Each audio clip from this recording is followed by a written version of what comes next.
Halo, Assalamualaikum warahmatullahi wabarakatuh. Perkenalkan, kami dari kelas 11 akuntansi.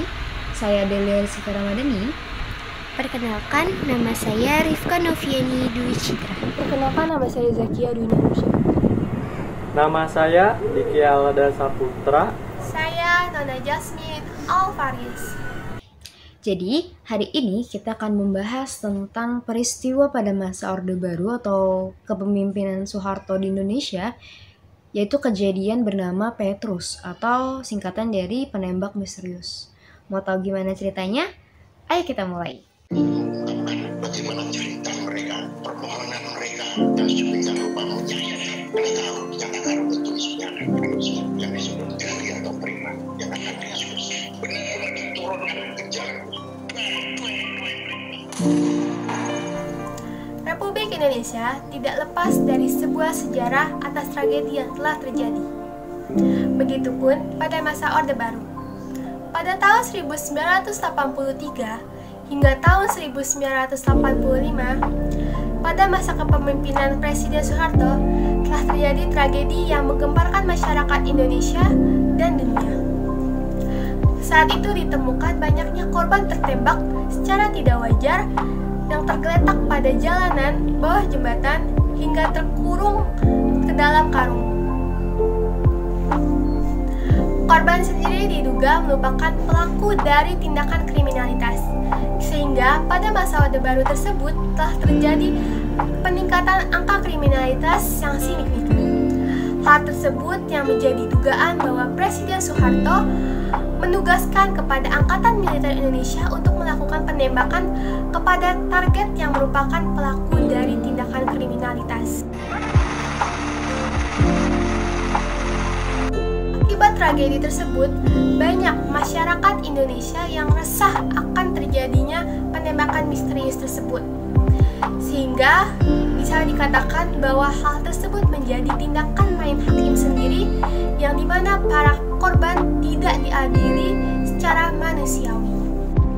Penembak misterius atau sering disingkat Petrus terjadi pada 1983 sampai 1985. Petrus menemukan peristiwa penembakan terhadap orang-orang yang dituduh sebagai preman atau gali di beberapa daerah. Korban Petrus biasanya dibiarkan di pinggir jalan atau di bawah jembatan, sehingga masyarakat melihat kekejaman dari peristiwa tersebut. Selain dibiarkan di pinggir jalan, beberapa korban lainnya disembunyikan. Peristiwa penembak misterius ini sengaja dihadirkan untuk membasmi orang-orang yang dicurigai sebagai penjahat atau kriminal. Menurut autobiografi Soeharto, mengatakan bahwa penembak misterius merupakan metode pembasmian yang paling efektif karena mampu membuat efek jera bagi para pelaku penjahat. Tindakan meninggalkan korban adalah suatu tindakan yang disengaja supaya efek jera tersebut sampai ke masyarakat. Menurut Soeharto, efek jera yang dilakukan dalam penembakan ini terasa lebih nyata daripada hukuman-hukuman lain yang telah ada di Indonesia. Sejarah Petrus terjadi pada 1982 pas Soeharto beserta para pimpinan ABRI membuat kesepakatan dalam pemberantasan angka kriminal dengan efektif di depan gedung DPR. Pada Januari 1983, permintaan tersebut disambut baik oleh Pangkomatik Laksamana Sudo di markas Metro Jaya. Untuk membasmi para kriminal, diputuskanlah operasi celurit di Jakarta. Target dari operasi celurit adalah orang bertato atau berpenampilan seperti preman. Operasi ini diterapkan di berbagai daerah dan dikenal oleh masyarakat sebagai fenomena penembak misterius atau Petrus. Menurut catatan Komnas HAM, Petrus dimulai di Yogyakarta. Komandan Kodim Yogyakarta menghimbau para preman untuk menyerahkan diri dan operasi ini diikuti oleh kepolisian dan ABRI serta para penembak misterius atau Petrus di berbagai daerah. Ciri-ciri korban Petrus adalah memiliki 3 luka tembak, luka cekik di tubuhnya. Selain itu, para Petrus meninggalkan uang untuk biaya menguburkan jenazah para korban Petrus. Kejadian mengerikan tentang teror Petrus atau penembakan misterius yang menargetkan ratusan, bahkan ribuan orang juga pernah dialami oleh Badi Mulyono. Sebagaimana telah disarikan dari laman VOA Indonesia, Badi merupakan ketua dari organisasi Fajar Menyingsing, sebuah yayasan yang menaungi ribuan preman dan mantan narapidana di kawasan Jawa Tengah dan Yogyakarta di era tahun 1980-an. Ketika preman-preman semakin banyak ditemukan di jalanan dalam kondisi meninggal, Badi yang kala itu sangat kebingungan, memutuskan bersembunyi di Gunung Lawu di timur kota Solo. Dia berpindah-pindah lokasi untuk menghindari kejaran eksekutor Petrus. Di tengah pelariannya itu di kawasan Rembang, Jawa Tengah, dia sempat mengalami peristiwa yang tidak pernah terlupakan sepanjang hidupnya. Di kala itu, di tengah perjalanannya, karena hari mulai gelap, Badi mencari tumpangan. Singkat kisah, bak mobil terbuka berhenti dan sopir membawanya ke arah Blora. Tanpa sepengetahuan Badi, di bak belakang ada sejumlah karung yang berisi manusia. Pada jarak tertentu, karung-karung itu diturunkan dan manusia yang di dalamnya ditembak. Orang-orang itu berteriak dan memohon ampun.